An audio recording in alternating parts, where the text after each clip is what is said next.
4.8 조치를 통해 국민투표를 연기하고 정치 활동을 재개하자 기성 정치계가 또 다시 소란스러워지기 시작했다. 성명서를 통해 던져진 숙제는 정계 개편과 정당 체질 개선이었기에 어떤 형태로든 반응을 보여야만 했다. 연말까지는 정권을 민간으로 이양하는 작업이 마무리될 수 있을 겁니다. 그렇지만 지금 정치계 상태로는 어려울 수도 있습니다. 전국 안정을 위해서는 범국민정당이 반드시 필요합니다. 전국 지방장관 회의를 중앙청 제1회의실에서 최고회의와 내각 인사들이 대부분 참석한 가운데 열렸다. 문 밖에서 기다리던 기자들 몇몇이 회의를 마치고 나오는 내게 마이크를 들이대기에 한마디 하였다. 하지만 민정당과 신정당 등 기성 정치계는 나의 성명서에 대해 코웃음을 치면서 그동안 해오던 이합집산의 창당 활동을 지속하고 있었다.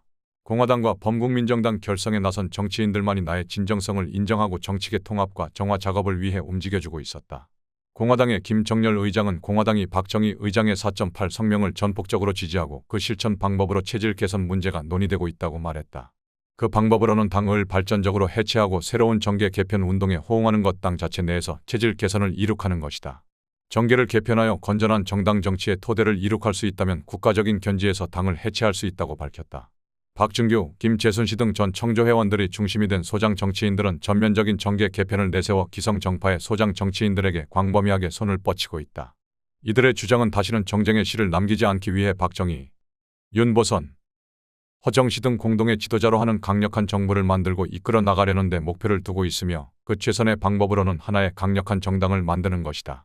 이것이 이루어지지 않는다면 인도의 국민회와 같은 민족 전선을 형성한다. 이 두 가지가 다 이루어지지 않을 경우에는 소장년층을 광범위하게 망라하여 민족 주체 세력을 형성한다는 것이다.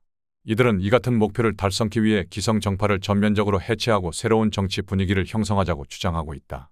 여야나 정치 파벌이 존재하지 않는 범국민정당을 출범시켜 이를 기반으로 국민총의를 이끌어낼 수 있는 국회 구성이 가능할 것인가? 인도의 국민의회나 공산국가에서 그토록 자랑하는 인민대표회 같은 의회가 우리 한국에도 존재할 수 있을까? 영국이나 미국의 양당제 국회를 보면 파벌보다는 정책을 중심으로 국회가 움직이고 있다. 물론 여당과 야당의 첨예한 대립이 존재하긴 하지만 수만 갈래로 분열된 국회, 정치판은 없다. 지금 김재춘 부장이나 박준규, 김재순 씨 등이 앞장서 추진하고 있는 범국민정당 창당 작업은 보기에 따라서는 매우 이상적이다.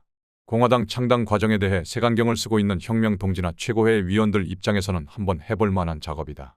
정략적으로 윤보선, 허정 등을 끌어들이고 기존 공화당 조직을 흡수하면 제법 그럴듯한 범국민정당이 될 수도 있을 것 같다. 그러면 혁명 동지들의 분열을 막고 극단적인 반정부적 야당의 출현을 막을 수도 있다.